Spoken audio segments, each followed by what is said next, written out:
لا لا لا لا لا، احنا نخلي خوان بيزيرا ومحمود بن تايك ياخدوا انذارات في الماتش اللي قبل الاهلي عشان يكونوا فايقين لماتش الاهلي. ليه؟ ليه يا حبيبي؟ ماتش الاهلي ب3 نقط، الماتش اللي قبل الاهلي برضه ب3 نقط.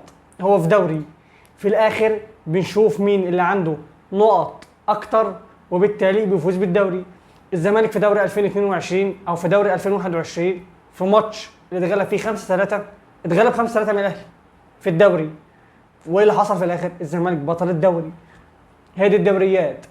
عايز تاخد دوري، جمع نقط من الفرق الصغيره قبل ماتشات القمم. مش شرط تفوز بماتشات القمم، اتعادل او اخسر عادي.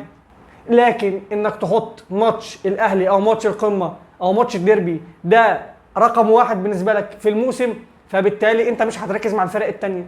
اتعادلت في ماتش الجونه وخسرت ماتش الاهلي، خدت نقطه واحده من 6 نقط، اخدت نقطه واحده. محمود بن تايك كان سيء، خوان بيزيرا كان سيء. الاثنين لعيبه اللي احنا لا خد انذارات عشان تكون في ماتش الاهلي فايق، وفي ماتش الاهلي ما تتوقفش في الماتش اللي قبليه في ماتش الجونه عشان ما تاخدش انذار ثالث، فبالتالي يتحرم منك في ماتش الاهلي. ما يتحرم منه في ماتش الاهلي. ماله ماتش الاهلي؟ ايه اللي فيه؟ مش فاهم. جماهير الزمالك ليه؟ انا شايف ان جماهير الزمالك اخر السنين بقت مركزه جدا مع ماتش الاهلي كانه حياه وموت. يا سيدي انا زملكاوي زيك، يا سيدي انا بكره الاهلي. انا اكتر بني ادم في تاريخ البشريه بيكره الاهلي، ما بحبوش بالمعنى الكلمه، بمعنى الكلمه. بس طبعا مش هظهر الحاجه دي في الفيديو. بس انت لو تيجي تسمع معايا ماتش للاهلي، لا انت هتشوف بني ادم تاني. انا بكره الاهلي، بس انا مش هحط الاهلي في دماغي طول الموسم. مش ده الماتش اللي هيقف عليه حياه او موت. مش ده الماتش اللي هيخليني لو فزته هاخد الدوري. لا، في ماتشات تانيه، في بقابل فرق تانيه، في فرق منتصف جدول وفي فرق بتصارع الهبوط. الفرق دي ماتشاتها تجميع نقط. ماتش الجونه، ماتش المقاولين، ماتش وادي دجله، لو فزتهم وخسرت الاهلي يا عم اخسر من الاهلي، يا سيدي اخسر من الاهلي، مش نهايه الكون. حاجه كمان، هو ليه الزمالك ما عادش بيلبس التيشيرت الابيض؟ هو بقى حرام يعني؟ هو حرام الزمالك يلبس التيشيرت الابيض في ماتشات الاهلي؟ دي حاجه حرام يا جماعه. طمس هويه، ده هويتنا. نادي الزمالك بيلبس فانيلا بيضاء بخطين حمر، الاهلي بيلبس فانيلا لونها احمر، الشورت بتاعهم ابيض. لو في ماتشهم هيلبسوا الشورت الابيض، احنا بنلبس الشورت الثاني سواء ازرق سواء اسود ايا كان، وبنلعب بيه التيشيرت الابيض. طمس هويه. ليه؟ دي حاجات تخنق يا عم. عايز نخسر اخسر، بس ابقى لابس الفانيلا بتاعتي، هويه النادي. ما بشوفش في ديربي الميلان مثلا بيلبس تيشيرت تاني او الانتر بيلبس تيشيرت تاني. لا، انا مش معنى كلامي كل ده انا عايز الزمالك يخسر من الاهلي. لا طبعا، انا عايز الزمالك يفوز على الاهلي، بس الماتش ما يبقاش شغل شاغل. دي جماهير الزمالك، والماتش بحس انه فيه واخد كميه افواره كبير قوي قبل الماتش. ليه يا جماعه؟ ليه؟ انا انت اللي بتسال حازم ايه اكتر ماتش انت بتستناه؟ هقول لك الزمالك والاهلي، الديربي. لا تقول لي نهائي كاس العالم، لا تقول لي نهائي دوري الابطال، ولا تقول لي نهائي اي بطوله. انا بس الزمالك بالنسبه لي الزمالك واهلي. لو في نهائي كاس العالم شغال هسمع الزمالك واهلي، حتى لو بيلعبوا بالناشئين. انا بحب الزمالك، انا بحب الزمالك، بحب اشوف الزمالك خصوصا قصاد الاهلي. ماتش كبير، ماتش القمه بالنسبه لي. هنا انا راجل مصري اتولدت في مصر، بس الماتش ما ياخدش افوره بطريقه كبيره بحيث ان جماهير الزمالك انا بحسها ان هي بتنسى ان في فرق تانية احنا عايزين نفوز عليها. فوز على الجونه واخسر من الاهلي. لو كنت خسرت النهارده كنت هتاخد 3 نقط من 6 نقط، انت خدت نقطه واحده. الاهلي عنده ماتش لو فازوا هيفرق عنك بنقطه. الاهلي اللي كنا بنتريق عليه وهنركب اسانسير وهننزل نشوف ترتيبه والى اخره. الزمالك بيعرف ياخد بايد الاهلي ويقومه تاني. وشفنا في حاجات ياما قوي، مش هفضل اعد لان حاجات ياما قوي. طيب بالنسبه للماتش نفسه، ايه الاداء ده؟ الزمالك بدأ كويس، الزمالك بدأ بأداء كويس. اتفاجئنا لقينا ان الزمالك بيروح بكوره لعدي دباغ من تمريره خوان بيزيرا، وطبعا تصرف عدي دباغ سيء جدا، بس عوضها بالبلانتي اللي جابه. ولما طلع المدرب بيعمل ايه؟ بتنزل ناصر منسي. انت بتلعب الكره الطويله، طيب بتلعب الكره الطويله من المفترض انك تنزل مهاجم سريع فراج. هل ناصر منسي فيه الصفات دي؟ الاجابه لا. كان عندك احمد شريف او عمرو ناصر، لقينا ان الزمالك بيضيع كوره تانية من ناصر ماهر بعد تمريره من ادم كايد. ادم كايد اللي انا قلت عليه في فيديو قبل كده او الفيديو اللي فات ان هو لعيب سنيد، سنيد سنيد فقط لا غير، مش هتاخد منه اكتر من كده. هو بيسند، لكن شغل الدريبل اللي بالمناسبه شيكو بنزا ليه بتستبعده؟ يعني مع المساحات دي الزمالك كان محتاج شيكو بنزا، لاعب بيمسك كوره وبيجري. انا مش عايز اعمل اللمسه الاخيره. يا جدعان افهموا، انت هنا في مصر مش هتاخد لاعب باكج كله على بعضه فول اوتوماتيك مليان، يعني شويط حريف مهاري سريع فينش دريبل هيدرز. ما هو لو في كل الصفات دي مش هيبقى في مصر، مش هيبقى في افريقيا عموما. اوروبا مكانه اوروبا، او هيبقى عرض من الدوري السعودي عشان عنده فلوس ياما. فبتلاقي لعيبه عنده او في حاجه مميزه زي شيكو بنزا مثلا. هو كلاعب اوفر اول هو وحش، بس عنده ميزه الدريبل عنده كويس، بيعرف ياخد الكوره بيجري بيروح بيبقى فيه مساحات بيفرهد الدفاعات.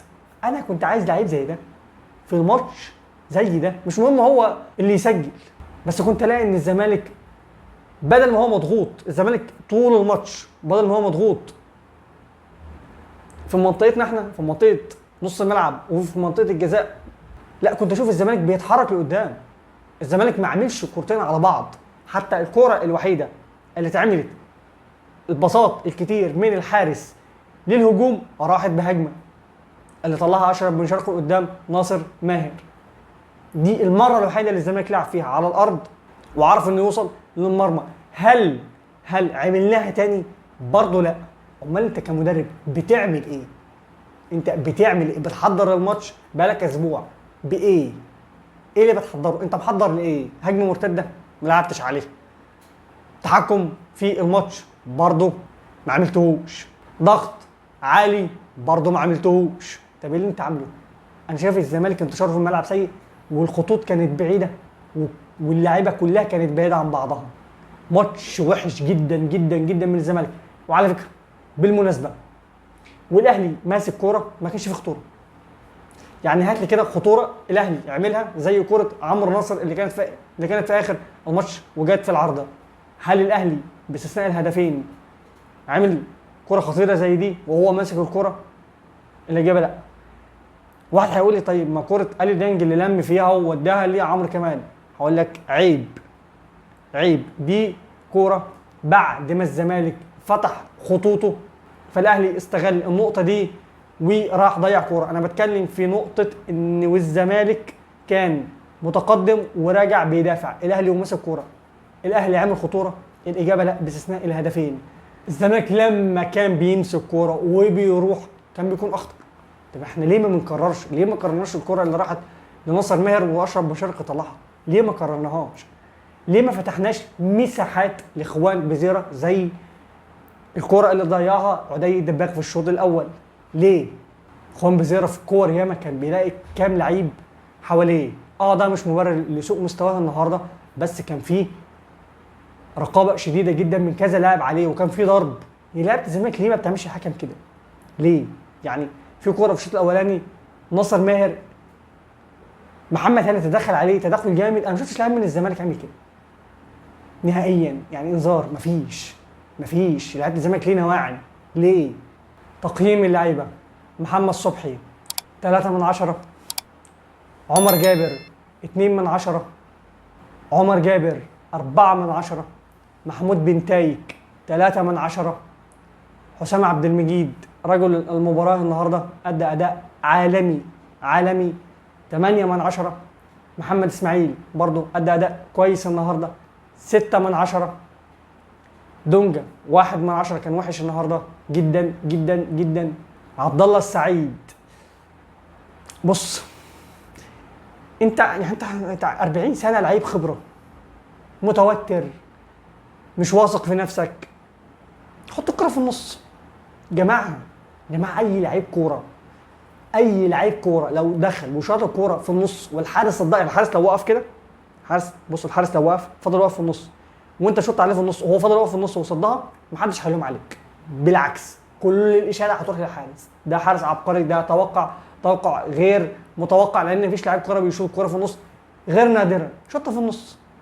حتى لما الكرة أعيدت من تاني ضربة الجزاء، خش وشطها في النص، محدش هيقول لك أي حاجة. فعبد الله السعيد النهارده 3 من 10. ناصر ماهر 2 من 10. خوان بزيرة 1 من 10، كان وحش النهارده، ما ده مش خوان بزيرة أبدا أبدا أبدا. آدم كايد لعيب سنيد فقط لا غير، وطالما أنت لعيب سنيد فأنت سيء جدا، 0 من 10. أنا بالنسبة لي 0 من 10. 1 على 1 ضعيف جدا. عدي الدباغ 3 من 10. التبديلات: أحمد فتوح 1 من 10. أحمد شريف 2 من 10. عمرو ناصر كان بيحاول 4 من 10. ناصر منسي 0 من 10. عبد الحميد معالي 0 من 10. يانيك فيريرا 0 من 10. إدارة الماتش وحشة، تبديلات سيئة، كل حاجة في الماتش النهاردة كانت وحشة جدا جدا جدا من يانيك فيريرا. أتمنى حاجتين: لو هيستنى فيعدل حل الفريق لأن الزمالك وحش جدا، أو يمشي، مفيش أي حل تاني غير كده. ولو سألتني أنا كحازم، أنا أتمنى إن هو يمشي في أسرع وقت بصراحة، لأن الأداء اللي شفناه النهاردة ده من الفريق فيسأل عنه رقم 1 المدرب. وبس كده، سلام.